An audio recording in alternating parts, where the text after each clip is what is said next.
que tipo de servos respondem às necessidades de Deus. Então, olhando de novo o contexto total de Ezequiel, necessidade de Deus em que sentido? No contexto específico de Ezequiel, necessidade de que sua glória seja presente no meio do seu povo e não se ausente do meio do seu povo. Então o Senhor vai dar esse passo para que a sua glória retorne ao seu povo, usando Ezequiel nesse contexto do cativeiro. E nós vamos ver então nesses primeiros versos frases que são significativas para a nossa meditação juntos nessa noite. Veja aí de novo. Aconteceu no 30º ano, no 5º dia do 4º mês, que, estando eu no meio dos exilados. Essa é a primeira frase. Estando eu no meio dos exilados. Vamos colocar da seguinte forma: Deus não poderá obter servos que respondem às demandas do seu coração se esses servos e servas não estiverem percebendo o sentido do exílio que temos vivido como cristianismo em geral, no que concerne à glória de Deus. Irmãos, onde está a glória de Deus no meio do seu povo?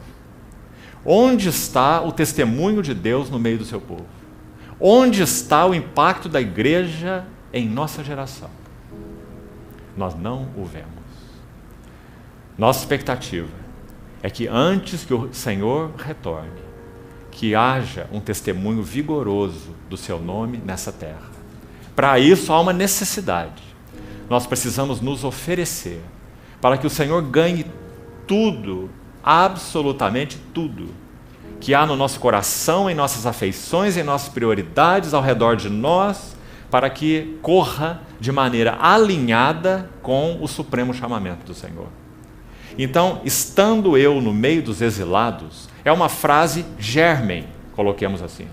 Mas nós vamos encontrar desdobramentos dela, principalmente no Novo Testamento, que são muito especiais para nós. Vamos lembrar de alguns. O que significa estar eu no meio dos exilados? Sobretudo, percebermos as aflições de Cristo para a edificação da sua igreja. Abra, por favor, Colossenses capítulo 1. Veja o que diz o versículo 24. Colossenses 1, 24, Paulo fala assim: agora, pois, eu me regozijo por vós, escute bem, irmão, e preencho o que resta das aflições de Cristo a favor da igreja, na minha carne, a favor da igreja, que é o seu corpo. Que versículo impressionante, irmãos. Primeiro porque Paulo está dizendo o seguinte: vamos separar duas coisas aqui bem claras, e muito importantes para termos uma compreensão exata do ensino do Novo Testamento. Primeiro, as aflições de Cristo para a redenção da igreja já foram absolutamente cumpridas. E ninguém pôde participar dessas aflições. O profeta disse assim, que aquele lagar o Senhor o pisaria sozinho. Nós nos lembramos ontem que aqueles 3 companheiros, os mais íntimos, Pedro, Tiago e João, do nosso Senhor, escolhidos, um deles reclinou sua cabeça no peito de Jesus durante a ceia. Mas quando foi chamado para ser um suporte a ele no Getsemane, ele dormiu. Porque ninguém poderia participar dessa hora tão tremenda, dessa transação entre o Pai eterno e o Filho eterno, a cruz do Calvário. Aquele lagar ele teria que pisar sozinho. Nenhum homem podia cooperar, até porque nenhum homem podia nem compreender. Nosso Senhor Jesus, a partir do monte da transfiguração, ele teve mais 6 meses de ministério, até o Gólgota, até a cruz, 6 meses. Nesses 6 meses, 3 vezes, ele falou que ele iria para Jerusalém, sofreria muitas coisas. Dos principais sacerdotes, dos escribas, seria morto e ressuscitado. Quando ele falou a primeira vez, sabe o que ele ouviu? Senhor, tem compaixão de ti, não suceda isso contigo. Ele ouviu isso dos mais íntimos, Pedro. E falou mais 2 vezes. Eles não tinham a menor ideia do que isso significava, porque esse lagar ele pisou sozinho. Por outro lado, ele também não poderia ter cooperadores nesse lagar, porque ele iria realizar obra de redenção. Ou seja, para que a justiça, a santidade e a glória de Deus pudessem ser plenamente satisfeitas, o único capaz de satisfazê-las teria que ser Deus. Por isso Deus enviou seu Filho. O Filho de Deus é o único capaz de ir à cruz do Calvário e responder por nós, homens, à altura da santidade, da justiça e da glória de Deus. Em outras palavras, nenhum outro tipo de redentor serviria para a humanidade, a não ser que esse redentor fosse plenamente Deus. Que coisa maravilhosa é essa? Quando nós vemos isso, a cruz assume um valor completamente diferente. Quem padeceu ali foi Deus, o Deus feito homem. Deus estava em Cristo, reconciliando consigo mesmo o mundo. Que maravilhoso. Mas também, por outro lado, esse Redentor teria que ser humano. E teria que ser plenamente humano, porque ele vai representar o homem. Esse Redentor não podia ser um anjo, porque anjo não é homem. Então esse nosso Redentor é plenamente humano. Tem espírito humano. Pai, nas tuas mãos eu entrego o meu espírito. Ele tem alma humana. A minha alma está profundamente angustiada até a morte. Ele tem corpo humano. Ele diz: sacrifício e oferta não quiseste, antes um corpo me preparaste. E aqui estou para fazer a tua vontade. Que tremendo Redentor nós temos. Então, quando ele cumpriu essa redenção, pisando esse lagar sozinho, todas as aflições necessárias para a nossa redenção já estão consumadas. Essa foi a sua palavra. Tetelestai. Tudo está consumado. Agora, o que Paulo escreve em Colossenses 1:24 não é isto. Ele está dizendo assim: agora eu me regozijo por vós, a igreja dos Colossenses, e, escute, irmão, bem, e olhe para a sua Bíblia, eu cumpro, eu preencho, eu completo, é o significado dessa palavra aí, o que resta das aflições de Cristo, na minha carne. Paulo está dizendo, na carne dele mesmo, a favor da igreja, que é o seu corpo. Então vamos separar assim, de novo. As aflições de Cristo para a redenção da igreja estão absolutamente completadas. Mas as aflições de Cristo para a edificação e a maturidade da igreja, para esta maturidade, para essa completude, para esse ornar da igreja, esse ataviar da igreja, o nosso Senhor chama colaboradores. E aí está um deles. Então Paulo pode dizer: eu preencho na minha carne o que resta das aflições de Cristo. Se não resta aflições para a redenção, ele já as cumpriu, resta aflições para a edificação da igreja. Então vamos separar essas duas coisas. As aflições para a redenção, as aflições para a edificação. Então, estamos entendendo essa frase germen de Ezequiel: estando eu no meio dos exilados. Lembra quando nós falamos sobre Neemias? Ele ouviu notícia dos exilados. Ele não estava exilado, ele estava no palácio do rei, o copeiro do rei. Onde que ele se colocou para que fosse usado por Deus? No meio dos exilados. Fez aquela visita a Jerusalém, aquela inspeção dos muros, viu a sua ruína. Então Neemias estava no meio dos exilados. E Esdras também, e Zorobabel também, e todos que o Senhor usou para a restauração do seu testemunho naqueles dias, com exceção de Daniel. E Daniel só não estava no meio dos exilados, sabe por quê, irmão? Porque Daniel foi levado para o cativeiro babilônico muito jovem. Possivelmente, muito provavelmente, ele tinha menos de 20 anos, 17 a 20 anos. O cativeiro da Babilônia durou 70 anos, é muito fácil você fazer a conta. Quando Ciro libera o seu decreto real para que aqueles que quisessem voltar para reedificar Jerusalém o fizessem, Daniel tinha quase 90 anos de idade. Ele não poderia suportar essa viagem. Mas você sabe que o Senhor deu a ele a visão da restauração da casa de Deus. Sabe o que ele fazia? Ele não poderia fazer aquela jornada por causa da sua idade, mas ele podia abrir a sua janela e orar em direção a Jerusalém. E o Senhor deu a ele a visão das 70 semanas, a profecia de Ezequiel, tão maravilhosa e tão completa, que ela ainda não foi plenamente cumprida. Nós ainda aguardamos essa última semana de anos.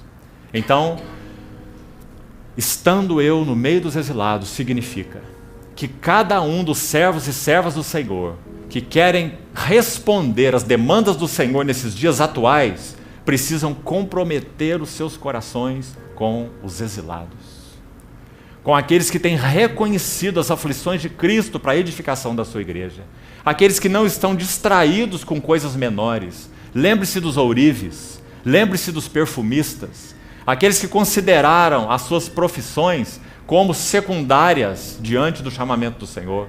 Você não precisa encerrar com a sua profissão, você pode continuar com ela, mas alinhada a um supremo propósito e não se chocando com ele. Estando eu... Então, vamos abrir as nossas Bíblias no livro de Ezequiel, capítulo 1, e vamos ler os 3 primeiros versículos. Aconteceu no 30º ano, no 5º dia do 4º mês, que estando eu no meio dos exilados, junto ao rio Quebar, se abriram os céus, e eu tive visões de Deus. No 5º dia do referido mês, no 5º ano de cativeiro do rei Joaquim, veio expressamente a palavra do Senhor a Ezequiel, filho de Buzi, o sacerdote, na terra dos caldeus, junto ao rio Quebar, e ali esteve sobre ele a mão do Senhor. Vamos orar.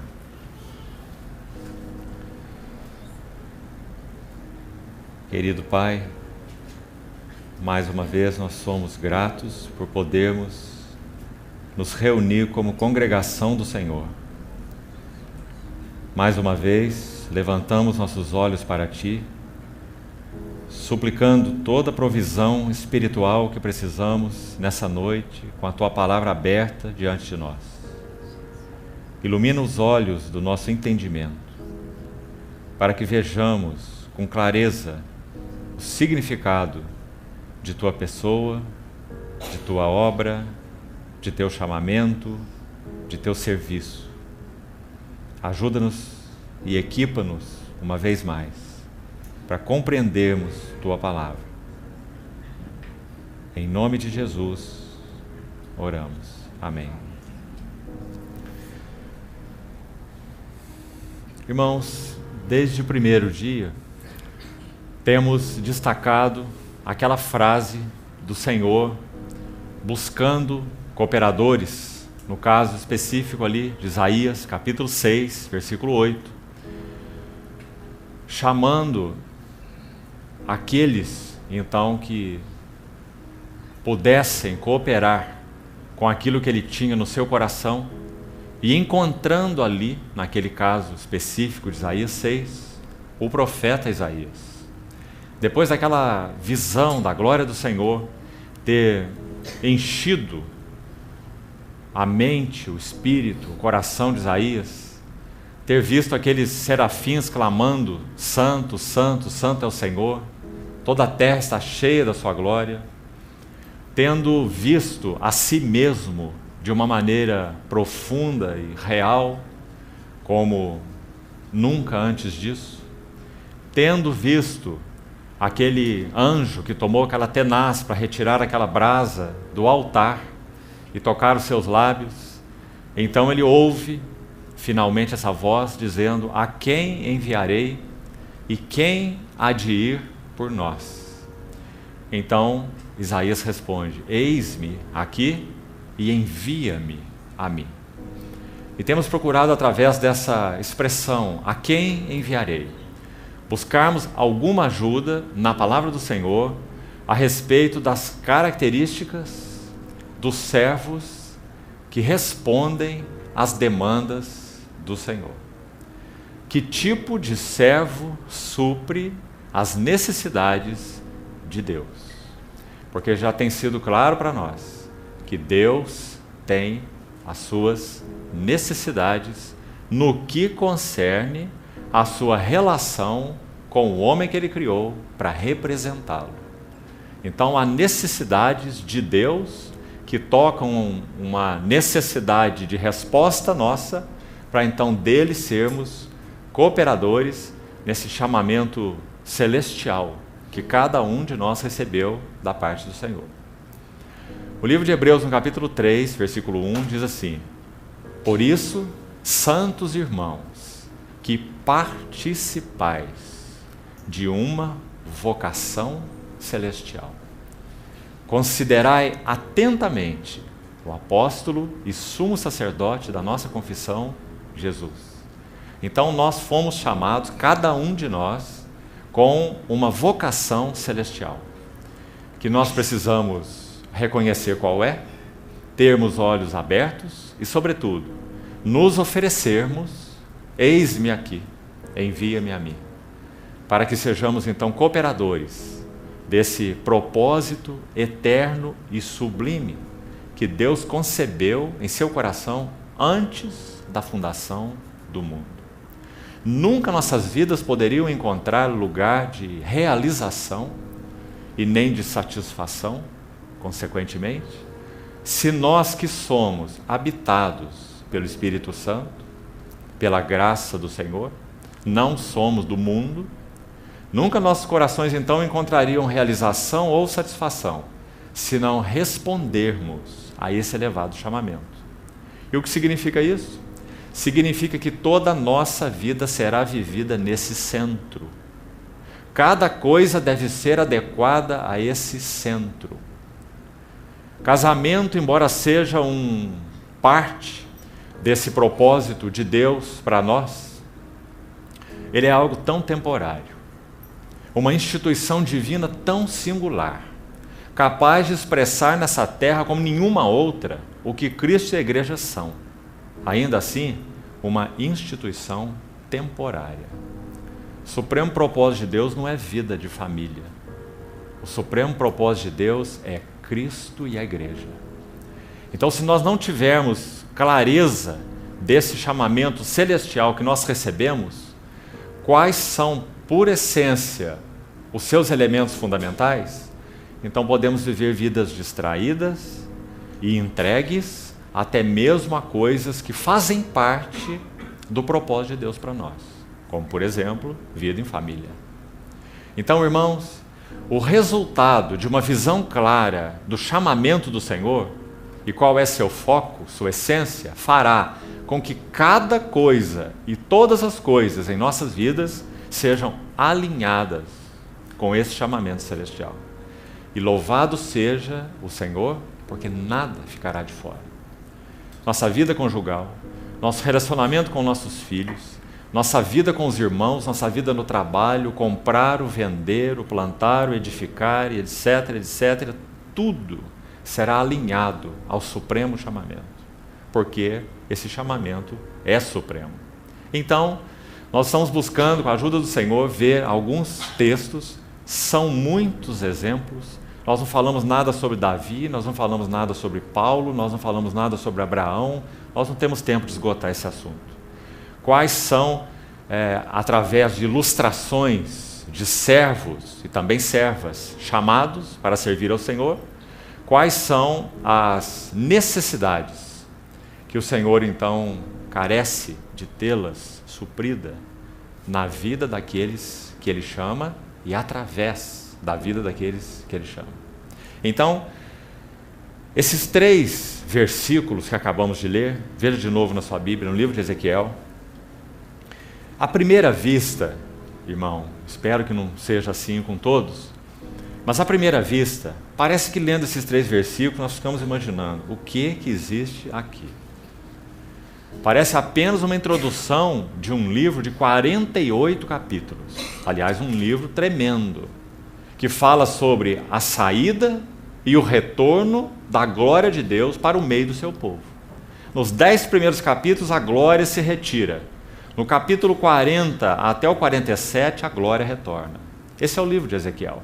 A glória se ausentando por causa da infidelidade e o descompromisso do povo de Deus com Deus. Então a glória vai se retirando. Ela não quer se retirar, porque essa glória é com G maiúsculo. Não é uma refulgência, não é um resplendor, é uma pessoa. Glória com G pessoal, com G maiúsculo.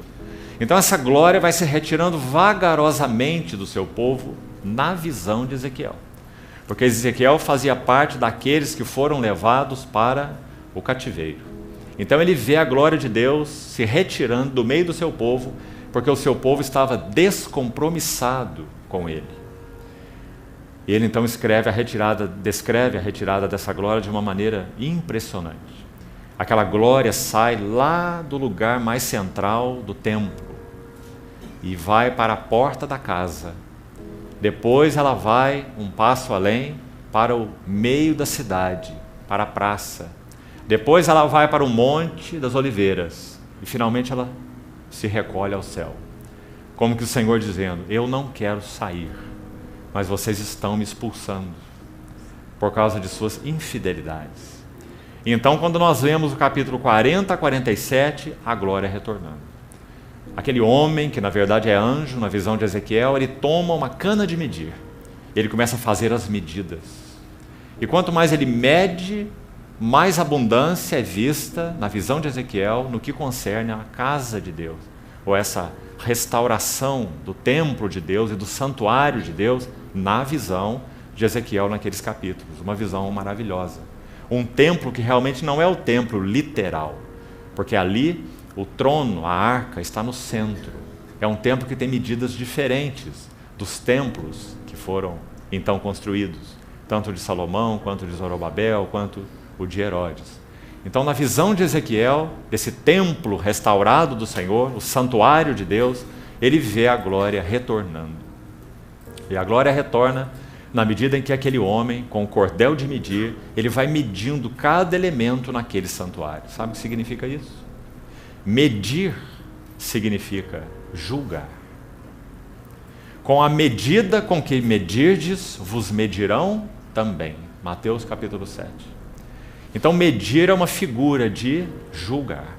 Então, quando o Senhor toma a sua medida, o seu varão medida, Cristo, já falamos sobre isso.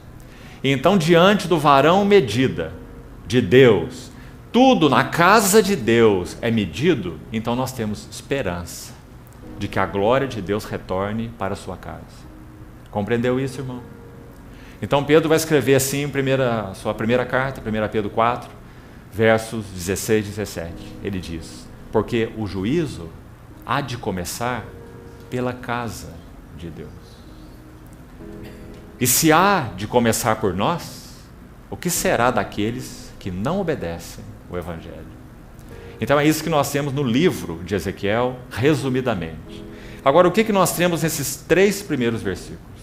Irmão, nós temos aqui diversas características que vão nos ajudar em frases simples. É claro que elas são frases que funcionam como germens e que precisamos então pegá-las e procurar entendê-las num contexto maior da palavra. Mas creio que com a ajuda do Senhor nós vamos apreciar essas frases aqui, desses 3 versículos, que vão nos ajudar a entender então que tipo de servo Deus busca, que tipo de servos respondem às necessidades de Deus. Então, olhando de novo o contexto total de Ezequiel, necessidade de Deus em que sentido? No contexto específico de Ezequiel, necessidade de que sua glória seja presente no meio do seu povo e não se ausente do meio do seu povo. Então o Senhor vai dar esse passo para que a sua glória retorne ao seu povo, usando Ezequiel nesse contexto do cativeiro. E nós vamos ver então nesses primeiros versos frases que são significativas para a nossa meditação juntos nessa noite. Veja aí de novo. Aconteceu no 30º ano, no 5º dia do 4º mês, que, estando eu no meio dos exilados. Essa é a primeira frase. Estando eu no meio dos exilados. Vamos colocar da seguinte forma: Deus não poderá obter servos que respondem às demandas do seu coração se esses servos e servas não estiverem percebendo o sentido do exílio que temos vivido como cristianismo em geral, no que concerne à glória de Deus. Irmãos, onde está a glória de Deus no meio do seu povo? Onde está o testemunho de Deus no meio do seu povo? Onde está o impacto da igreja em nossa geração? Nós não o vemos. Nossa expectativa é que antes que o Senhor retorne, que haja um testemunho vigoroso do seu nome nessa terra. Para isso há uma necessidade. Nós precisamos nos oferecer para que o Senhor ganhe tudo, absolutamente tudo, que há no nosso coração, em nossas afeições, em nossas prioridades ao redor de nós, para que corra de maneira alinhada com o supremo chamamento do Senhor. Então, estando eu no meio dos exilados, é uma frase germen, coloquemos assim. Mas nós vamos encontrar desdobramentos dela, principalmente no Novo Testamento, que são muito especiais para nós. Vamos lembrar de alguns. O que significa estar eu no meio dos exilados? Sobretudo, percebermos as aflições de Cristo para a edificação da sua igreja. Abra, por favor, Colossenses capítulo 1. Veja o que diz o versículo 24. Colossenses 1, 24, Paulo fala assim: agora, pois, eu me regozijo por vós, escute bem, irmão, e preencho o que resta das aflições de Cristo a favor da igreja, na minha carne, a favor da igreja, que é o seu corpo. Que versículo impressionante, irmãos. Primeiro porque Paulo está dizendo o seguinte: vamos separar duas coisas aqui bem claras, e muito importantes para termos uma compreensão exata do ensino do Novo Testamento. Primeiro, as aflições de Cristo para a redenção da igreja já foram absolutamente cumpridas. E ninguém pôde participar dessas aflições. O profeta disse assim, que aquele lagar o Senhor o pisaria sozinho. Nós nos lembramos ontem que aqueles três companheiros, os mais íntimos, Pedro, Tiago e João, do nosso Senhor, escolhidos, um deles reclinou sua cabeça no peito de Jesus, durante a ceia. Mas quando foi chamado para ser um suporte a ele, no Getsêmani, ele dormiu. Porque ninguém poderia participar dessa hora tão tremenda, dessa transação entre o Pai eterno e o Filho eterno, a cruz do Calvário. Aquele lagar ele teria que pisar sozinho. Nenhum homem podia cooperar, até porque nenhum homem podia nem compreender. Nosso Senhor Jesus, a partir do monte da transfiguração, ele teve mais 6 meses de ministério, até o Gólgota, até a cruz, 6 meses. Nesses 6 meses, 3 vezes, ele falou que ele iria para Jerusalém, sofreria muitas coisas. Dos principais sacerdotes, dos escribas, seria morto e ressuscitado. Quando ele falou a primeira vez, sabe o que ele ouviu? Senhor, tem compaixão de ti, não suceda isso contigo. Ele ouviu isso dos mais íntimos, Pedro. E falou mais 2 vezes. Eles não tinham a menor ideia do que isso significava, porque esse lagar ele pisou sozinho. Por outro lado, ele também não poderia ter cooperadores nesse lagar, porque ele iria realizar obra de redenção.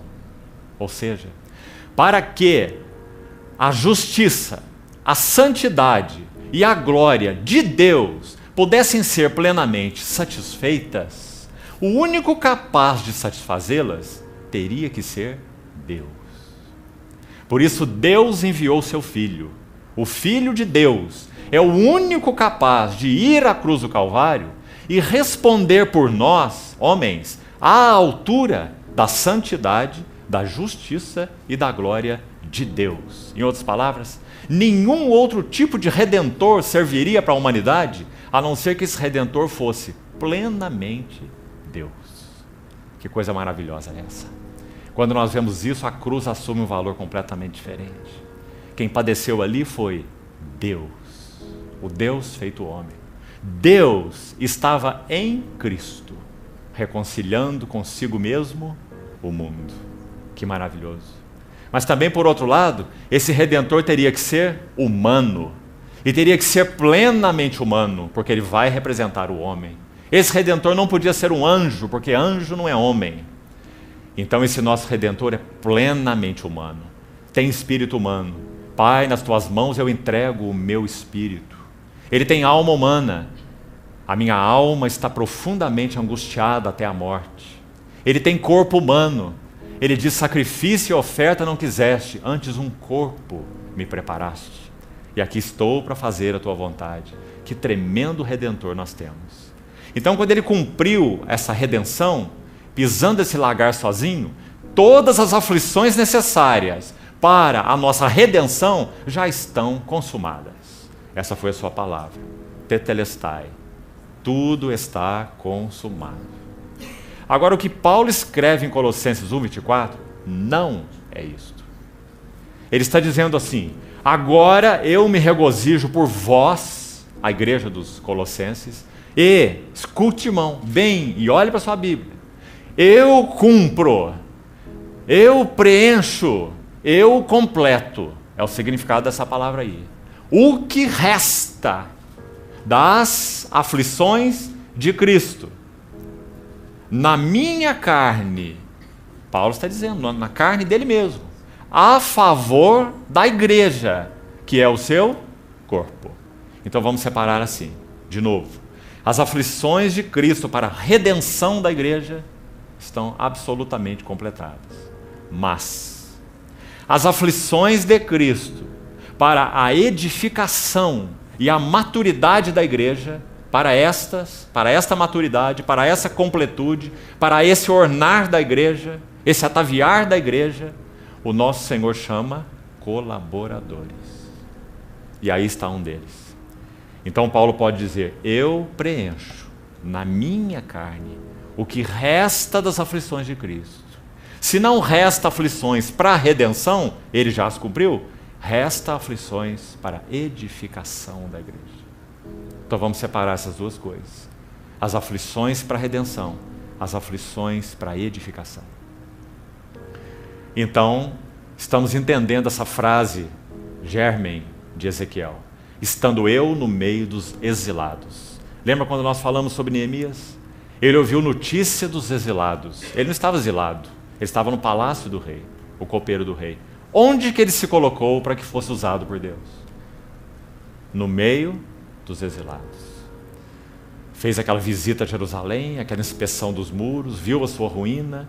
Então Neemias estava no meio dos exilados. E Esdras também, e Zorobabel também, e todos que o Senhor usou para a restauração do seu testemunho naqueles dias, com exceção de Daniel.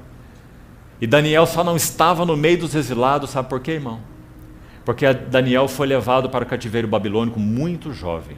Possivelmente, muito provavelmente, ele tinha menos de 20 anos, 17 a 20 anos. O cativeiro da Babilônia durou 70 anos, é muito fácil você fazer a conta.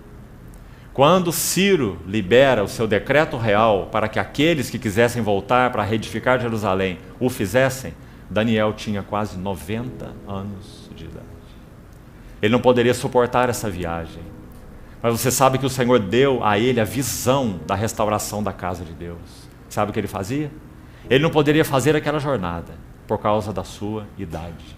Mas ele podia abrir a sua janela e orar em direção a Jerusalém. E o Senhor deu a ele a visão das 70 semanas, a profecia de Ezequiel, tão maravilhosa e tão completa, que ela ainda não foi plenamente cumprida. Nós ainda aguardamos essa última semana de anos. Então, estando eu no meio dos exilados, significa que cada um dos servos e servas do Senhor, que querem responder às demandas do Senhor nesses dias atuais, precisam comprometer os seus corações com os exilados, com aqueles que têm reconhecido as aflições de Cristo para a edificação da sua igreja, aqueles que não estão distraídos com coisas menores. Lembre-se dos ourives, lembre-se dos perfumistas, aqueles que consideraram as suas profissões como secundárias diante do chamamento do Senhor.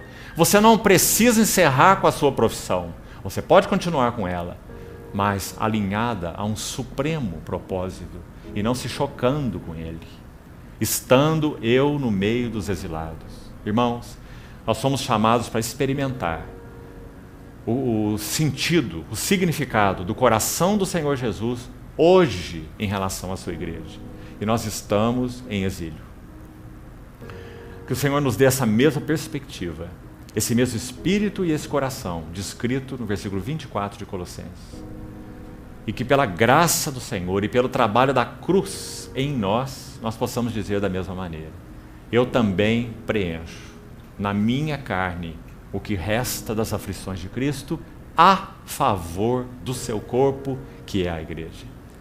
Então, se as aflições para redimir a igreja estão completas, as aflições para a edificação plena da igreja estão em cursos. E a pergunta é: quem quer participar? Quem de nós quer participar das aflições de Cristo para a edificação da igreja? Sabe o que isso vai requerer de nós? Tudo. Toda a nossa vida alinhada a esse chamamento. Sabe o que mais vai requerer de nós? Que andemos consistentemente no caminho da cruz. Que aprendamos a servir nossos irmãos e nossas irmãs em meio ao exílio. Como nós nos lembramos ontem, que saibamos lavar os seus pés sem olhar para os seus rostos, mas olhando só para os seus pés, como o Senhor o fez com Judas, o hipócrita. Estando eu no meio dos exilados. Que frase, irmão! Não seremos úteis para o Senhor em outro lugar que não seja no meio dos exilados, para que possamos preencher o que resta das aflições de Cristo. Deixe-me citar mais um exemplo, de Paulo mesmo. Ele conhecia muito bem o que é estar no meio dos exilados e sofrer pela igreja. Gálatas, capítulo 4, verso 19. Meus filhinhos. Sabe quem foi que primeiro usou essa palavra filhinhos no Novo Testamento? Jesus, ele mesmo. João também usa essa palavra e Paulo também usa essa palavra. Gálatas 4,19. Meus filhinhos, por quem eu, escute bem, de novo sofro dores de parto, até que Cristo seja plenamente formado em vós. Então isso significa participar das aflições de Cristo. Irmão, a vida da igreja está tão além da teoria. As necessidades do povo de Deus estão tão além da pura teologia. Como precisamos conhecer o Senhor e conhecer o caminho da cruz, para que as necessidades do Senhor possam realmente ser supridas. Nossas necessidades não são puramente intelectuais. Nossas necessidades são integrais. Nós precisamos comprometer os nossos corações integralmente. Vamos ver alguns versos mais. Colossenses capítulo 1, verso 24, onde você já abriu. Para que sejamos ajudados a entender esse primeiro aspecto, estando eu no meio dos exilados. Depois do verso que já citamos, o verso 24, Paulo diz assim, no versículo 26, que esse sofrimento, essas aflições de Cristo, que ele cumpria ou preenchia, completava na sua carne a favor da igreja ou para a edificação da igreja, em primeiro lugar ela tinha uma fonte. Essa fonte das aflições de Paulo, sabe qual é? Era para revelar, versículo 26, está claríssimo aí, o mistério que estiver oculto dos séculos e das gerações. Que mistério é esse? A palavra de Deus o expõe de uma maneira muito nítida. Grande é este mistério, mas eu me refiro a Cristo e à igreja. Por isso Paulo sofria. Paulo sofria por causa da grandiosidade da visão de Cristo que ele tinha e por causa da necessidade do adorno da igreja. Escute o que ele fala escrevendo agora aos Coríntios. Ele diz assim, 2 Coríntios 11, 2 e 3. Ele diz, eu zelo fala de um ciúme santo, uma carga. Ele diz, eu zelo por vós com um zelo de Deus, porque eu vos tenho preparado para vos apresentar como uma virgem pura para um só esposo, que é Cristo. Esse é o lado positivo. E também tem um lado negativo, logo em seguida aí, o próximo versículo, 2 Coríntios 11, 3. Ele vai dizer, mas eu receio que assim como a serpente enganou a Eva com a sua astúcia, também sejam os vossos corações corrompidos e se apartem. Olha aí outro motivo pelo qual Paulo sofria.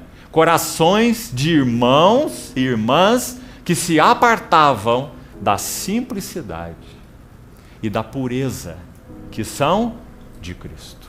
Você vê, irmão? Bastante motivo de sofrimento. Sofrer porque a glória que é vista ainda não foi alcançada e sofrer por causa dos desvios e das distrações dos irmãos. Esse era Paulo. Irmão, esse é o nosso chamamento se nós queremos cooperar com o Senhor. Sabe por que nós, de maneira geral, não sofremos nem por uma coisa nem por outra? Porque por um lado nós não temos visão e por outro lado nós não temos compromisso. Então que o Senhor nos ajude nessas duas coisas. Estando eu no meio dos exilados.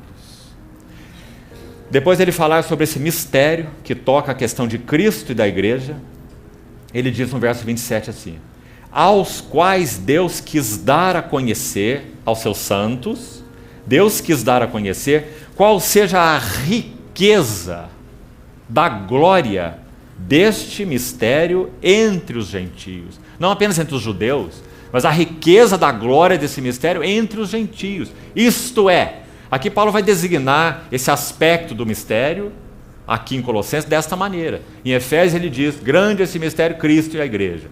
Em Colossenses ele designa de uma outra maneira nesse versículo e ainda de uma outra no capítulo 2. Aqui ele designa assim, Cristo em vós, a esperança da glória. Sabe o que isso significa? Não apenas Cristo em vós, regenerando o seu espírito. Cristo em vós vos dando nova vida. Estáveis mortos e ele vos deu vida. Mais que isso. Cristo em, aí significa formado em. Já citamos Gálatas 4,19. Meus filhinhos, por quem sofro as dores de parto, até que, então era algo que não estava cumprido ainda, até que Cristo seja formado em vós. Se isso já fosse fato, Paulo não precisava sofrer, mas ele sofria. E por que ele sofria? Porque ali havia uma igreja que ele amava, dentre tantas. Mas havia um particular naquela igreja, e que estabelecia um particular na relação de Paulo com as igrejas da Galácia. Sabe qual é? Eles demonstraram amor a Paulo de uma maneira muito, muito especial. Irmãos, aqueles eram todos pagãos e cegos. Paulo entrou na Galácia e pregou o evangelho. E pregou o evangelho numa tal clareza, como pela graça do Senhor ele sempre fazia. E aqueles irmãos receberam o Senhor Jesus. Então ele vai dizer assim no capítulo 3 de Gálatas, ó Gálatas insensatos. E vai perguntar para ele, como vocês estão desviando do evangelho que receberam, sendo que diante dos vossos olhos foi Cristo exposto como crucificado. Tal foi a clareza com que eles receberam o evangelho que Paulo pregou. O evangelho anunciado com clareza e recebido com clareza. Mas agora sabe o que eles estavam fazendo? Começaram no Espírito e estavam se aperfeiçoando na carne. Guardando dias e meses e festas e anos e regras dietéticas e alguns sendo tentados a se circuncidar. Se não vos deixar de circuncidar, Cristo de nada vos aproveitará. Alguns diziam assim, né? E Paulo disse o contrário. Se vos deixardes circuncidar, Cristo de nada vos aproveitará. Porque o fim da lei é Cristo. Então ele sofreu por aquelas igrejas. E ele diz assim, eu sou testemunha de que vocês teriam arrancado os seus próprios olhos para me dar. Você vê o amor deles por Paulo? Porque você sabe, possivelmente, isso não é bíblico, isso é histórico, provavelmente Paulo tinha uma enfermidade infecciosa nos seus olhos.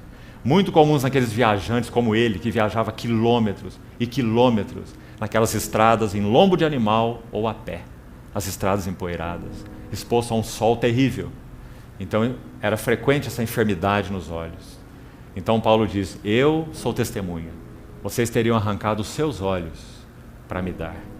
Vede que grandes letras eu vos escrevi de próprio punho. Possivelmente ele tinha realmente um problema na vista, uma doença na vista. E esses irmãos o amavam tanto. Então quando ele vê esse desvio, ali está Paulo sofrendo. Você vê, irmão, antes ele era um furioso. Atos 9 descreve Paulo como um touro bravo. Você já viu lá?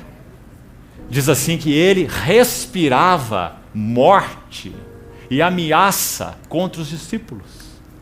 Um touro bravo. Se você estudar na língua original essa palavra respirava ameaças e morte, a ideia é essa mesmo. É como aquele touro bravo que está com as suas ventanas bem abertas, passando a pata no chão assim para atacar. Esse era o Saulo de Tarso.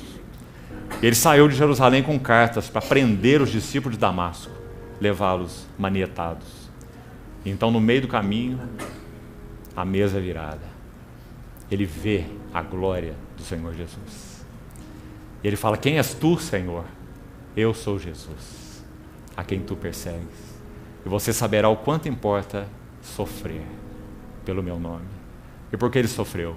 Em primeiro lugar, por causa da visão espiritual. Abra, por favor, comigo em Daniel capítulo 10. Daniel capítulo 10.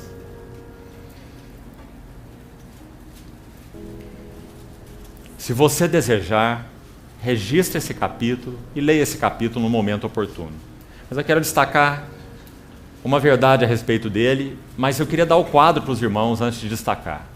O que acontece aqui é que Daniel tem uma tremenda visão. A visão é, em primeiro lugar, a causa dos nossos sofrimentos. Irmão e irmã, você não quer sofrer? Então tire do seu caderno uma oração. Essa oração é: abre os meus olhos, Senhor. Porque se os seus olhos forem abertos, você vai sofrer. Você vai preencher, passo a passo, também o que resta das aflições de Cristo a favor do seu corpo, que é a igreja, na sua carne. Então aqui está mais um homem que sabia o que era isso, Daniel. Sabe o que acontece com ele aqui? Ele tem uma visão gloriosa de Deus nessa figura humana. Esse homem que ele descreve aí, às margens do rio Tigre, onde ele tem uma visão maravilhosa. Mais ou menos como a visão de João no livro de Apocalipse. E o que acontece com João, com Daniel, é, em linhas gerais, o mesmo que aconteceu com João. Leia Daniel 10 e leia Apocalipse 1. E você vai ver o quanto eles são correspondentes. Então, no versículo 6, 5, Daniel vai dizer: eu levantei os meus olhos e olhei, e eis um homem vestido de linho, cujos ombros estavam cingidos de ouro puro de Ufaz. O seu corpo era como o berilo, o seu rosto como um relâmpago, os seus olhos como chamas de fogo. Lembra-se de João? O João descreve da mesma maneira. Então, essa é a visão, em resumo, de Daniel, descrita aí, não precisamos ler o resto. Veja, os seus pés brilhavam como bronze polido, o mesmo que João descreveu, sua voz como voz de estrondo de muita gente, o mesmo que João falou. Então as visões são extremamente correspondentes. Agora veja o significado, vamos resumir para podermos avançar. Sabe o que acontece com Daniel depois que ele tem essa visão? A palavra está no verso 9, parte final. Caí sem sentido, rosto em terra. Isso significa desmaiado. Então, no versículo 10, algo começa a acontecer. Ele diz: eis que certa mão me tocou. E aí você vai ler e olhar o quadro, formar o quadro aí na sua mente, e você vai ver que Daniel é levado por esse homem que o toca a se colocar de joelhos e apoiado nas palmas das mãos. Ou seja, ele estava de 4 no chão, porque antes ele estava desmaiado. Então, quando esse homem, essa certa mão, o toca, ele se coloca nos joelhos e nas palmas das mãos. E esse homem começa a falar com ele. Então, ele se levanta tremendo. Você vai encontrar isso também aí no final do versículo 11. Eu me pus de pé tremendo. Você pode fazer o quadro na sua mente? Primeiro ele tem aquela visão, e então ele cai como morto, como João também descreve em Apocalipse. Depois ele é tocado e se apoia sobre o joelho e a palma das mãos, de 4. Depois ele se põe em pé, mas ele mal consegue se sustentar. Ele diz, tremendo. E aquele homem vai falando com ele, palavras tremendas. E sabe o que ele faz? Ele quer reagir, ele quer interagir, mas ele não consegue. Então aquele homem vai falando com ele, ele diz assim, eu voltei meu rosto para a terra e me calei. Ele não conseguia responder. Aí aquele homem toca nos seus lábios, e aí ele começa a falar. Muito interessante. E 2 vezes esse homem fala para ele assim, Daniel, tu és um homem muito amado. Muito amado. Louvado seja o Senhor. Aquele que foi levado para a Babilônia e não corrompeu o seu coração. Aquele que guardou-se para o Senhor e para o seu supremo propósito. Aquele que buscou entender. Veja aqui o versículo 12. Então me disse, não temas, Daniel, porque desde o primeiro dia em que aplicaste o coração a compreender e a humilhar-te perante o seu Deus. Oh, irmãos, quantos princípios para nós. Nós não somos chamados apenas para compreender, nós somos chamados para compreender e nos humilhar. Porque se nós não nos humilharmos, o Senhor não fará nada no meio de nós. Nada. O Senhor não está buscando cabeças grandes. O Senhor está buscando joelhos dobrados. Para compreender e para se humilhar. Então diz assim, foram ouvidas as tuas palavras, e por causa, que maravilhoso, irmão, você está vendo o cuidado que nós temos que ter quando falamos desse equilíbrio divino, delicado, soberania de Deus, que é absoluta, e responsabilidade do homem, que é absoluta também. Então aqui está dizendo que é por causa das palavras de Daniel é que ele veio. Você vê? Porque Daniel, sim, se tornou uma contraparte na terra para aquilo que o Senhor queria fazer no céu, no seu coração. Daniel se apresentou como a contraparte. Como o Senhor carece disso nos nossos dias, irmãos? Nada será realizado na terra se o Senhor não encontrar contrapartes daquilo que Ele tem no seu coração. Então, versículo 16, aí que eu queria chegar. Preste atenção. E eis que uma, como semelhança dos filhos dos homens, me tocou nos lábios, e então passei a falar. Você vê? Até ali ele está só tremendo, em pé tremendo, e olhando para baixo, e aquele homem falando com ele, ele não consegue nem reagir. E no versículo 16, e disse àquele que estava diante de mim, escute essa frase, marque bem, meu Senhor, por causa da visão, me sobrevieram dores. E não me ficou força alguma. Não há como lermos isso aqui e não nos lembrarmos do texto que acabamos de citar. Meus filhinhos, por quem sofro de novo as dores de parto, até que Cristo seja plenamente formado em vós. Irmãos, que o Senhor nos guarde de puramente uma teologia morta. Que o Senhor nos leve aos seus pés quando ouvimos sua palavra. Que o Senhor resplandeça sua face sobre nós. O Salmo 80 tem uma tremenda oração nesse sentido, dizendo, vem, visita a tua vinha. Vem, visita a tua vinha. Como nós carecemos disso, irmãos? Uma verdadeira visão das glórias do Senhor Jesus, do seu propósito eterno, no que toca a Cristo e a igreja, para que o nosso coração seja plenamente envolvido. Tudo que somos, tudo que temos. Então assim foi com Daniel. Se nós voltarmos lá no texto onde estamos, Colossenses, para completar um ponto a mais, Colossenses capítulo 1, veja a parte final desse capítulo.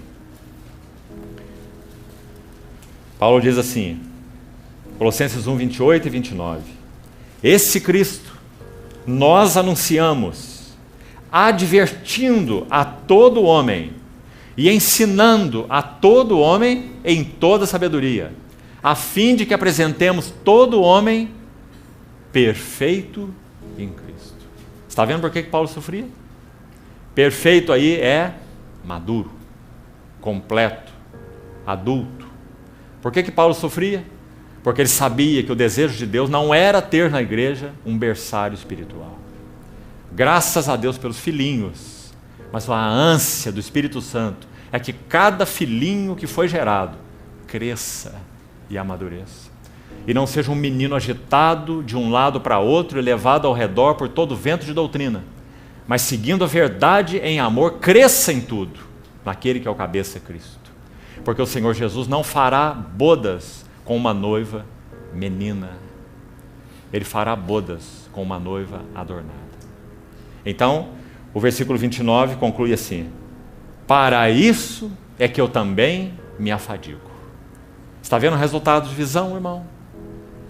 Então, se nós não queremos sofrimento e não queremos nos afadigar para a edificação uns dos outros, não oremos por luz, não oremos por visão, para que não sejamos levianos. Mas, amados, nunca o nosso coração vai se realizar se nós não orarmos por visão. Porque nós fomos chamados pelo Senhor, somos habitados pelo Espírito Santo, para que tenhamos plena visão do nosso chamamento. Para o que nós fomos chamados? Então, esse é o sentido de estando eu no meio dos exilados. E aí já avançamos mais um pouco para outras frases contidas ali. A próxima, vamos abrir lá em Ezequiel. Veja qual é. Se abriram os céus e eu tive visões de Deus. Você viu agora a correspondência dessas coisas? Como nós vimos em Daniel, como citamos a respeito de Paulo, como falamos a respeito de João, todas as vezes que uma genuína visão espiritual é capturada por nós com a ajuda do Senhor, a visão da palavra, a visão aberta pelo Espírito, a visão de Cristo da igreja, a visão do supremo propósito de Deus, a visão do nosso chamamento, só há uma, irmão. Não há discordância nessas visões. Não há outro mistério que não seja Cristo e a igreja. Não há outro chamamento que não seja o chamamento celestial. Não há outro propósito do Espírito Santo ter vindo a essa terra, senão ornar e adornar uma noiva para Cristo. Então, na medida que essas coisas vão deixando de ser teoria, intelectuais, ou mesmo palavras da Bíblia para nós, e vão capturando o nosso coração, isso é resultado de visão celestial. Visão celestial nos deixa sem opção. Se nós pudermos negociar a visão, ela não é visão nenhuma. Visão não é negociada, porque a visão captura o nosso coração. Paulo, por causa da visão, disse assim: ai de mim se eu não pregar o Evangelho. Por causa da visão ele sofreu, por causa da visão ele pagou o preço. Ele não queria fazer isso, mas por causa dos fracos coríntios, que receberam tanta ajuda dele, mais do que isso, foram gerados por ele em Cristo. Ele disse: vocês podem ter muitos preceptores em Cristo, mas não podem ter muitos pais. Eu vos gerei em Cristo, ele disse para os coríntios. E agora o que estava acontecendo? Os coríntios estavam sendo enganados. Havia perseguidores nesse ministério maravilhoso de Paulo, que de alguma maneira estavam enciumados da maneira como o Senhor trabalhava através de Paulo. Então eles acompanhavam Paulo denegrindo de muitas maneiras. Então eles tinham também infectado os coríntios. E eles chegaram a dizer assim: as cartas dele são fortes, mas a presença pessoal dele é fraca e a palavra é desprezível. E ele ouviu isso e escreveu isso na carta, que ele estava consciente disso. Então ele disse para os coríntios assim: examinai-vos a vós mesmos, provai-vos a vós mesmos para ver se estáis na fé, se é que já não estáis reprovados. Escreveu carta tão forte, por outro lado, tão amorosa. E quando ele escreve a sua segunda aos Coríntios, no capítulo 11, sabe o que ele faz? O que ele nunca desejaria ter feito. Ele tem que descrever para eles como que um currículo do ministério dele. Aí ele vai dizer: eu sofri naufrágio 3 vezes e estive na voragem do mar. É assim que ele descreve o seu currículo, que se fosse apresentado hoje em qualquer escola de teologia, seria reprovado. Esse é o currículo de Paulo. Eu recebi 5 vezes uma quarentena de açoites, menos um dos judeus. Não há ninguém que se escandalize que eu não me inflame. Há algo que pesa sobre mim diariamente, a preocupação com todas as igrejas. Ah, irmãos, esse é o resultado da visão celestial. Para isso nós fomos chamados, que o Senhor nos ajude. Nós vivemos vidas, de modo geral, tão medíocres, tão centradas em nós mesmos. Nosso mundinho, nossa vidinha, nosso empreguinho, nossa casinha e nossa familhinha. Que o Senhor nos guarde, irmãos. Nós somos chamados para tanto mais. Vivermos uns para os outros, uns com os outros, edificando uns aos outros, falando uns aos outros, Malaquias 4 diz assim: os que temiam o Senhor falavam uns aos outros, ocupados uns com os outros por causa do seu temor ao Senhor. Então eles falavam uns aos outros de uma tal maneira que o Senhor atentava e ouvia. Você conhece esse texto, Malaquias 4? Sabe o que significa isso? Significa que o Senhor se debruçava, essa é a palavra lá, parava o que estava fazendo, para prestar atenção naquilo que aquele filho pequenininho está fazendo ali com o seu brinquedinho.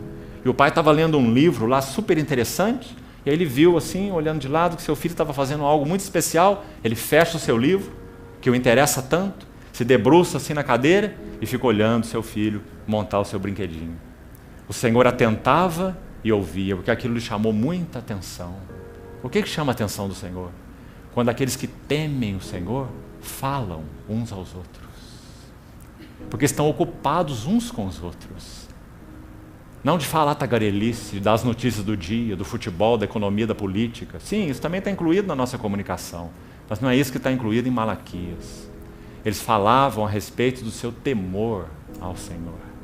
Então eles edificavam uns aos outros, eles cuidavam uns dos outros.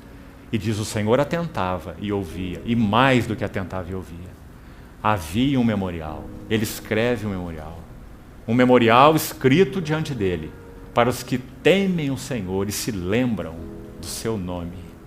Ele ainda diz mais, ele diz: estes serão para mim um particular tesouro naquele dia que eu prepararei. Eu vou poupá-los como um homem poupa o seu filho que o serve. Então vereis uma vez mais a diferença entre o que serve a Deus e o que não o serve. Irmãos, nós estamos vivendo esses dias de definição entre os que servem o Senhor e os que não o servem. Que o Senhor possa nos incluir entre os que o servem. Que Ele nos dê verdadeira visão espiritual e que a cruz tenha liberdade para trabalhar nossos corações, para que não vivamos vidas pequenas. Então esse também era Ezequiel. Então ele diz, voltando ao seu livro, ele diz no capítulo 1, que ele estava no meio dos exilados, junto ao rio Quebar, se abriram os céus e eu tive visões de Deus. Até aqui já compartilhamos. Quero acrescentar um detalhe sobre abriram os céus. Só Lucas registra claramente e implicitamente os céus abertos 5 vezes. 3 no Evangelho e 2 em Atos. E acho que isso nos interessa. Para nos ajudar a entender essa expressão, abriram os céus. No caso de Ezequiel, está muito claro. Os céus se abriram, ele teve visões de Deus, e as visões estão aí descritas no livro de Ezequiel, só você ler. Agora nós estamos mais interessados na visão do Novo Testamento, na visão do supremo propósito de Deus, nessa visão que toca o chamamento eterno de Deus. Então, se nós tomarmos essa expressão, nós vamos ser muito ajudados no que ela significa no contexto do Novo Testamento. Já citamos aqui, numa das reuniões passadas, que, primeiro, no Evangelho de Lucas, 3 vezes o céu aberto. Se nós queremos ser servos e servas que respondem às demandas do Senhor, precisamos ter céus abertos. Céus abertos para quê? Para ver o quê? Então vamos por ordem. A primeira vez, Lucas 3. O Senhor está entrando no Rio Jordão para ser batizado, os céus se abriram. E aquela voz é ouvida, dizendo o quê? Este é o meu filho amado, e nele eu tenho todo o meu contentamento. O que isso significa? Nas palavras de Colossenses, é dito assim, que aprouve a Deus que em Cristo residisse toda a plenitude, e que Ele tivesse toda a primazia. Esse é o primeiro sentido dos céus abertos. Nós precisamos ver, irmãos, a glória do nosso Senhor Jesus, para que Ele tenha primazia em nossos corações, nossas vidas, nossa experiência e nossa pregação. E falando no sentido corporativo, na vida da igreja, nos nossos relacionamentos. Que eles não sejam puramente sociais, que eles não sejam puramente amistosos, que eles não sejam puramente por simpatia, mas que eles sejam nutridos em Cristo e sejam para a glória de Cristo. É isso que Paulo quer dizer quando ele fala: nós ensinamos, advertimos a todo homem, em toda sabedoria, para apresentar todo homem perfeito em Cristo. Você vê? Não é um relacionamento que tem foco nem social e nem psicológico. é um relacionamento que tem foco espiritual, sobretudo. Porque buscamos edificar-nos uns aos outros. Buscamos advertir uns aos outros. Não colocar paninhos quentes na cabeça uns dos outros, mas cuidarmos de nossas almas. Exortai-vos uns aos outros cada dia, durante o tempo que se chama hoje, para que nenhum de vós seja endurecido pelo engano do pecado. Nós só podemos fazer isso quando temos visão de Cristo. Do contrário, nós amamos demais a nós mesmos para fazer isso com o outro. Compreende? Nós não exortamos nossos irmãos, não é porque nós não o amamos, é mais do que isso. Nós não exortamos nossos irmãos porque nós amamos a nós mesmos. Então, a não ser que a cruz trabalhe em nós, nós somos inúteis para o que o Senhor quer fazer conosco.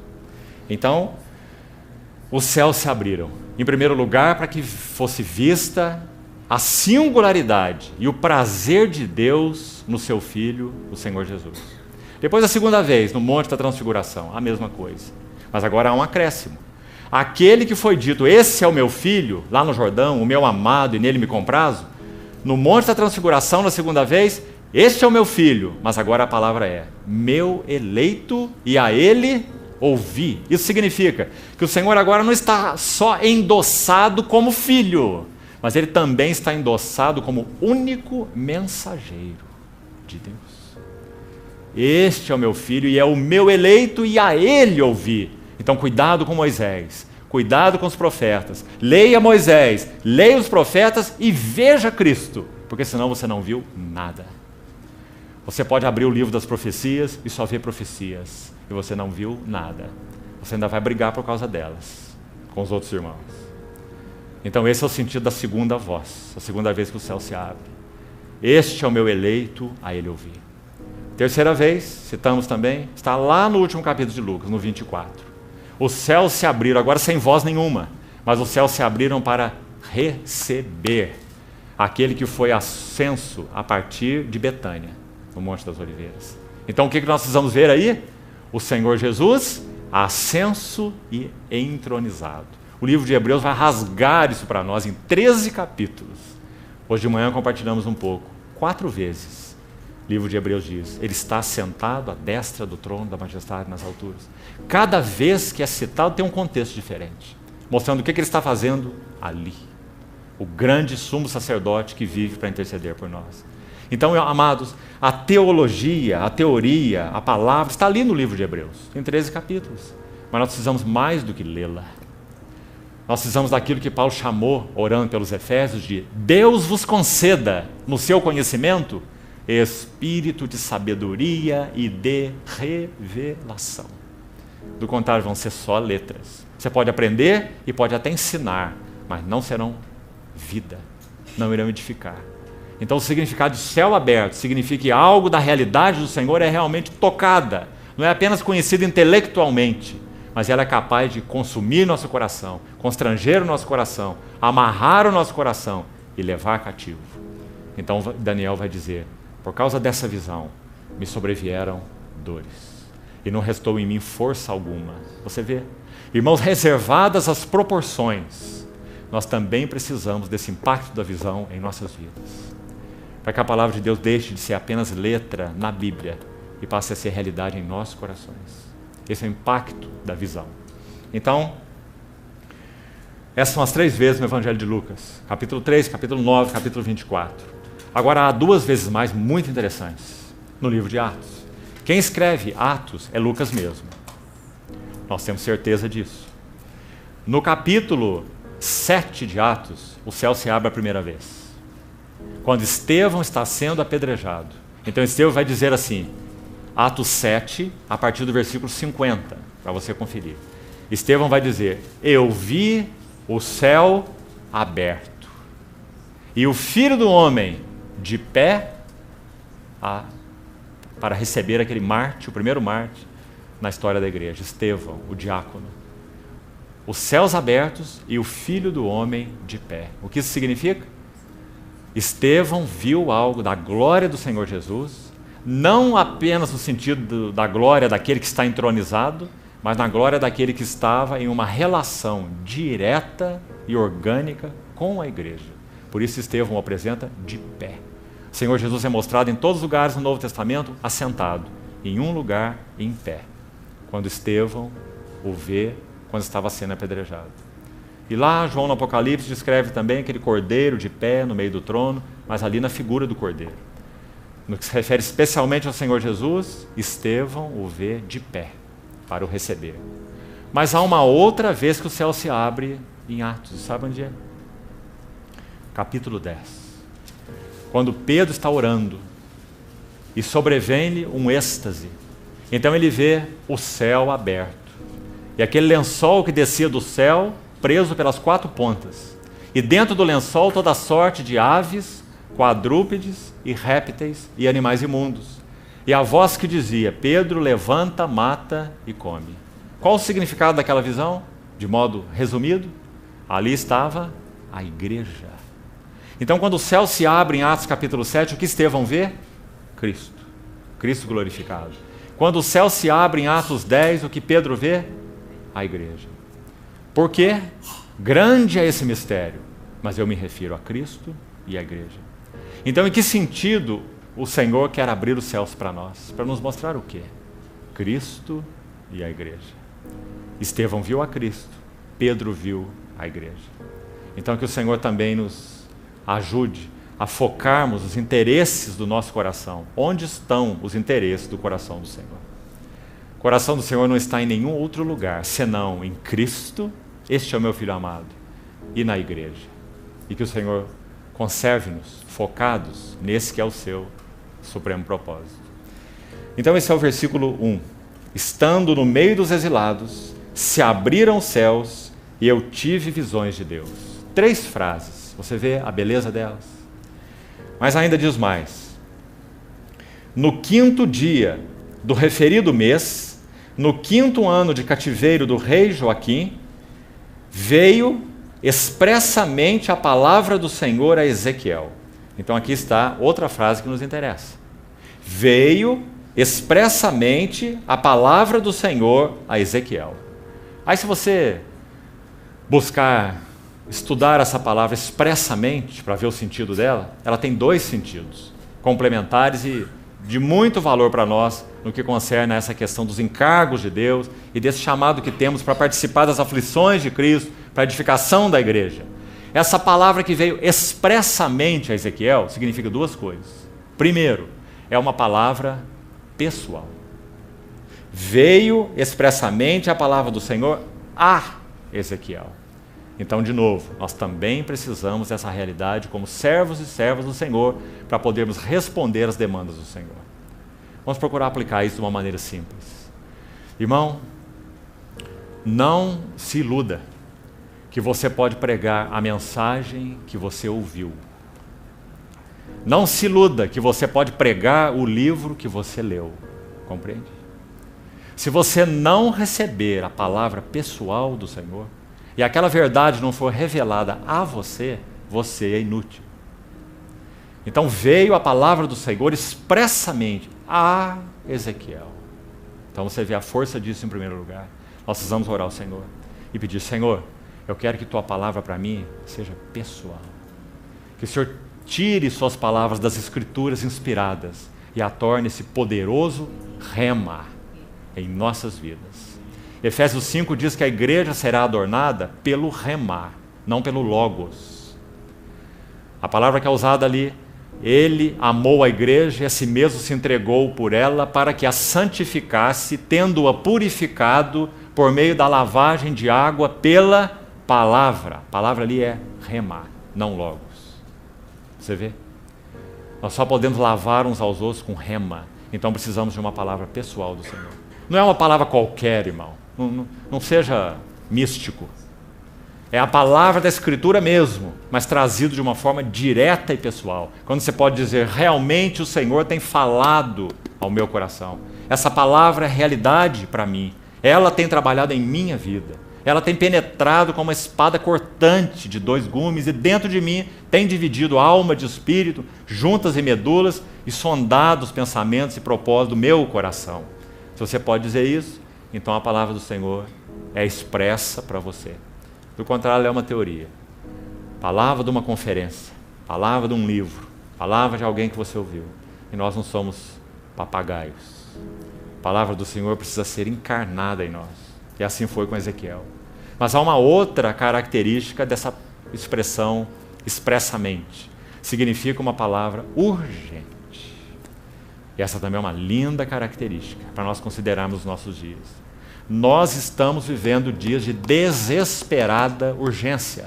Há urgência na casa de Deus, há urgência no mundo, há urgência no coração do Senhor, porque Ele anseia voltar para o seu povo, há urgência de todos os lados. Então, irmãos, é hora de nós pararmos de perder tempo. Veio expressamente a palavra do Senhor, ou seja, comunicou para Ezequiel urgência, deixou Ezequiel sem opção. Ele teria que, no meio dos exilados, exercer o seu ministério, porque a palavra foi dada a ele expressamente. Irmãos, isso não é privilégio de alguns. O Senhor nos chamou em Cristo e nos fez habitação do Espírito para que a palavra seja expressa a cada um de nós, tanto no sentido de ser pessoal, quanto no sentido de ser urgente. Que o Senhor nos ajude a deixar de procrastinar. Lembre-se mais uma vez do livro de Hebreus. O tempo de Deus se chama hoje. Não é sim, o Senhor está fazendo, está trabalhando e um dia isso vai chegar numa conclusão. É agora, irmão, é agora. O tempo urge. Já vivemos tempos furiosos. Que o Senhor encontre tudo que Ele tem pedido dos nossos corações de uma maneira tão doce, mas tão enfática. Assim é nosso Senhor. Então, esse foi Ezequiel. E essa é uma frase também que nos interessa muito. Palavra expressa, pessoal e urgente. Mas tem mais aqui, veja aí. Verso 3. Ezequiel era o filho de Buzi, o sacerdote. Que interessante, irmão. Parece que isso aqui é só um relato. O Ezequiel é filho de Buzi, o sacerdote. Mas se você ler e estudar com cuidado, aqui tem outra coisa que nos interessa muito. Sabe por quê? Olha como começa o livro. Vamos lá de novo? Aconteceu no 30º ano, no 5º dia do 4º mês. Olha o verso 2. No 5º dia do referido mês, no 5º ano de cativeiro do rei Joaquim. Então, quanto tempo havia se passado desde que o povo saiu de Jerusalém, nessa leva de cativos, e estava na Babilônia? Há quanto tempo? Tão claro nesse livro. 5º ano do cativeiro, né? Mas se nós não lermos um texto com cuidado, quando nós lemos a primeira frase, aconteceu no 30º ano, nós somos tentados a pensar que é o 30º ano do cativeiro. Mas aqui não está escrito que é o 30º ano do cativeiro. Aqui está escrito que é o 5º ano do cativeiro, do rei Joaquim. Aí se você for estudar, não vamos fazer isso, íamos levar tempo, mas é muito instrutivo. 2 Crônicas 36. 2 Crônicas 36. Resumidamente, o que ensina para nós lá é o seguinte. O primeiro rei que foi levado cativo para a Babilônia foi o Jeoaquim. Jeoaquim. Foi levado cativo. No seu lugar foi colocado o seu filho, que se chama Joaquim. E ele permaneceu reinando ali só 3 meses e 11 dias. Só isso. 3 meses e 11 dias. Quase nada. Então, Nabucodonosor vai de novo contra Jerusalém e leva o Joaquim. Ou seja, o Joaquim é o marco do início do cativeiro. Porque, na verdade, o primeiro povo que foi antes dele foi 3 meses antes, com o pai dele, com o Jeoaquim. Compreendeu? Então, quando Ezequiel usa esse marco e coloca assim, 5º ano do cativeiro do Joaquim, significa, faz 5 anos que o povo está cativo na Babilônia. Então, muito claro, baseado em 2 Crônicas 36. Então, depois que o Joaquim vai, 3 anos, 3 meses e 11 dias apenas, ele reina ali e é levado cativo. Depois, no lugar dele é colocado Zedequias, esse é mais conhecido, e vem Nabucodonosor de novo, e depois de 11 anos, ele reina mais tempo, 11 anos em Jerusalém, e vai Zedequias também cativo. Nabucodonosor leva, então, cativos em 3 etapas, com Jeoaquim, com Joaquim e com Zedequias. Então, vimos, esse Joaquim marca o início do cativeiro. Então, 5 anos de cativeiro havia quando Ezequiel entrou aí nesse processo. Então, o que ele quer dizer com aconteceu no 30º ano? Sabe que essa frase aqui não tem sentido? Que 30º ano é esse? 30º ano do quê? Da vida de Ezequiel. Por que isso nos interessa? Versículo 4 está dizendo que Ezequiel era filho de Buzi, o sacerdote. A lei do Pentateuco vai nos ensinar que um sacerdote entrava no serviço com quantos anos? 30 anos. Isso significa que o seu pai era o sacerdote e ele é o próximo sacerdote, porque a linhagem é hereditária, correto? Então, quando chegou o 30º ano da vida de Ezequiel, e ele iria entrar no serviço sacerdotal, porque o seu pai era sacerdote, ele era o próximo sacerdote, o que acontece com ele? Se abriram os céus, eu tive visões de Deus, veio a mim expressamente a palavra do Senhor, e aquele que foi treinado 30 anos para ser sacerdote, agora se torna um profeta. Qual lição nós recolhemos aqui que interessa muito para nós? Aqueles servos e servas que são chamados para responder às demandas do Senhor, eles têm que ter o curso da sua vida e serviço mudados. Que importante, irmão. Que importante. O curso de nossas vidas, o curso de nossos serviços precisam ser mudados pelos céus abertos, pela visão de Deus e pela palavra expressa do Senhor. Então, irmão, se ouvir a palavra do Senhor tem sido um embalo para a nossa sonolência, então nós somos inúteis para o Senhor. Porque a palavra do Senhor, os céus abertos, a visão de Cristo precisa mudar o curso de nossa vida, vocação e serviço. Em outras palavras, atingir tudo. E esse foi Ezequiel. Que precioso. Graças a Deus, Ezequiel não foi um sacerdote. Porque sacerdote tinha muitos. Graças ao Senhor, ele mudou o curso da vida e do serviço de Ezequiel. E Ezequiel se tornou um profeta. Que é por causa da profecia dele que nós temos visão do santuário restaurado de Deus. Nos capítulos 40 a 47. Graças ao Senhor.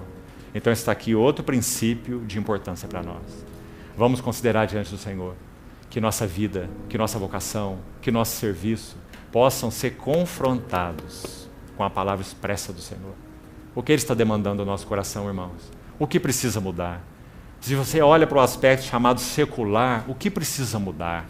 O que há no teu serviço que está atrapalhando o que o Senhor quer fazer em sua vida? O que há? Em termos de envolvimentos, amizades, compromisso, concessões. Se nós olhamos no aspecto do serviço espiritual, a mesma coisa. Será que o nosso serviço espiritual tem sido coerente com a palavra expressa do Senhor? Será que realmente nós temos servido ao Senhor na igreja? Ou nós estamos servindo necessidade de homens? Nós estamos preocupados com o que as pessoas pensam e não podemos expressar realmente a mente do Senhor, o coração do Senhor. Precisamos ter o curso de nossa vida e vocação alterados pela palavra expressa do Senhor, pela visão do Senhor, pelos céus abertos. Mais um princípio, então, e aqui nós vamos terminar. Veio expressamente a palavra do Senhor a Ezequiel, filho de Buzi, o sacerdote, na terra dos caldeus, junto ao rio Quebar, e ali esteve sobre ele a mão do Senhor. Essa é uma outra frase maravilhosa, que nos interessa muito. Ali esteve sobre ele a mão do Senhor. Nós já citamos aqui primeiramente Daniel e João. A mesma coisa aconteceu com eles.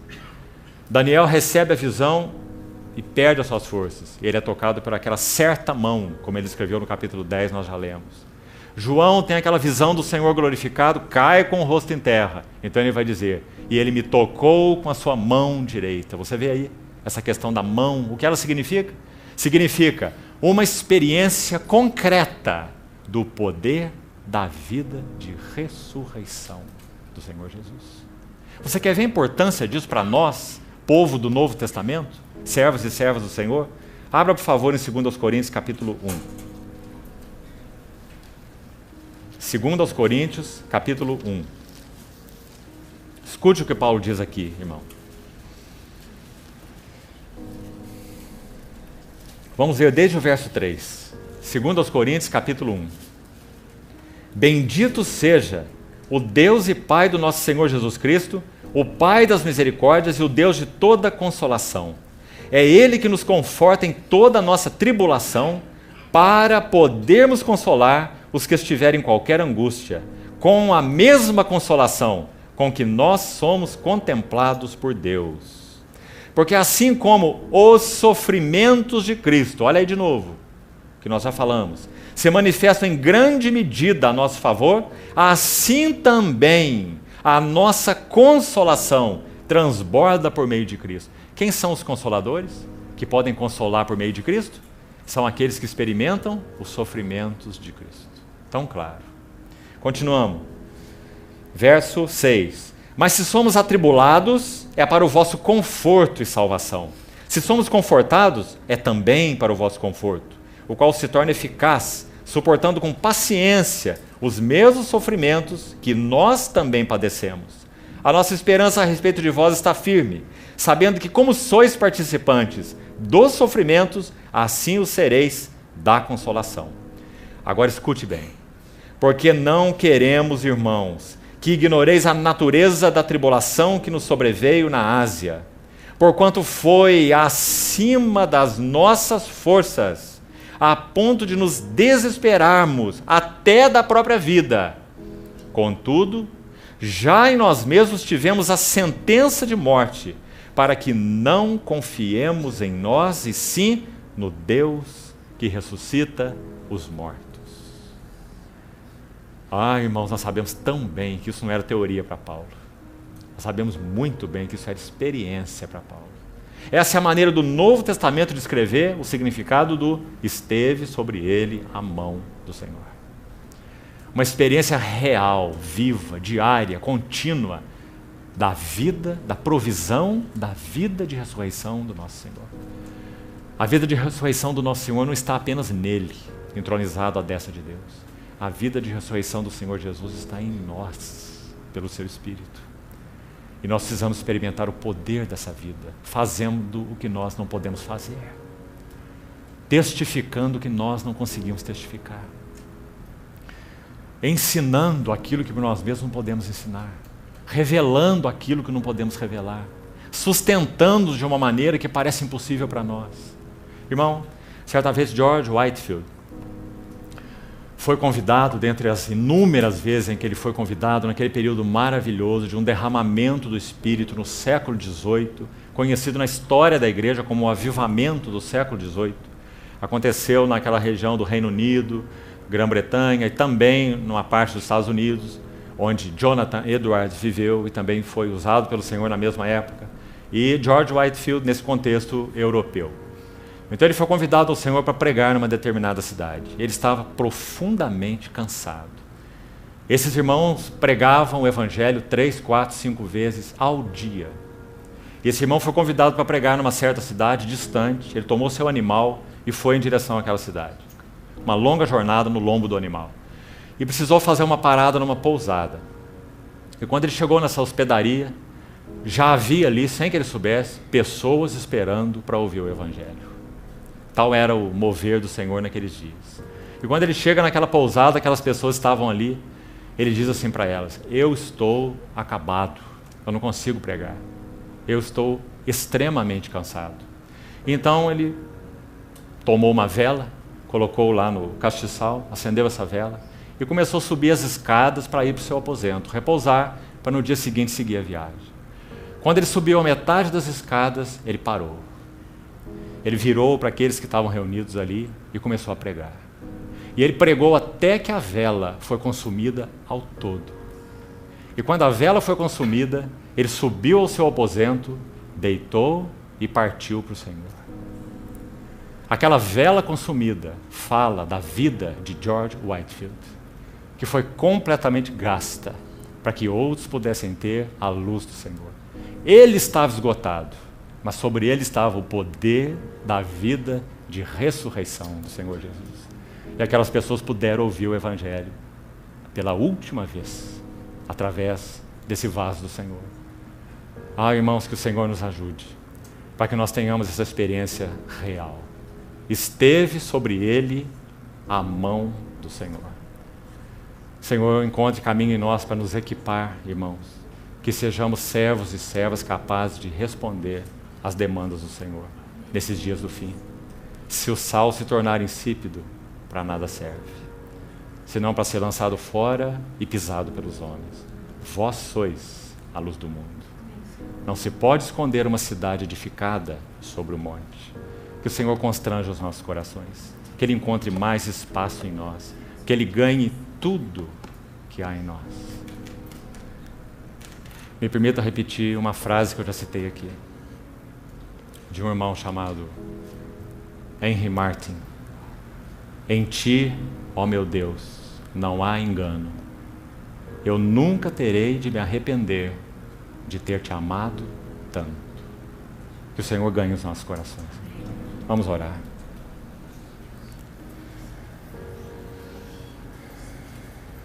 Querido Pai, nos ajuda, Senhor, a que o nosso tudo seja entregue a Ti voluntária e alegremente. Tem misericórdia de nós, para que nada em nossas vidas seja retido das Tuas mãos. Senhor, nos concede graça para que possamos ser servos e servas que respondem às necessidades do Senhor no tempo do fim. Ó Deus, abre os céus para nós, dá-nos as visões de Deus, muda o curso de nossa vida e de nossa vocação, dá-nos Tua palavra expressa aos nossos corações e nos ajuda, nos ensina a experimentar profundamente a Sua mão sobre nós, nos equipando e fortalecendo para fazer o que para nós é impossível. Somos Teus, Senhor, e queremos ser totalmente Teus. Em nome de Jesus, continue falando ao nosso coração, te pedimos, Senhor. Resgata e reivindica para Ti, Tua igreja nesses dias, te pedimos. Em nome de nosso Senhor oramos. Amém.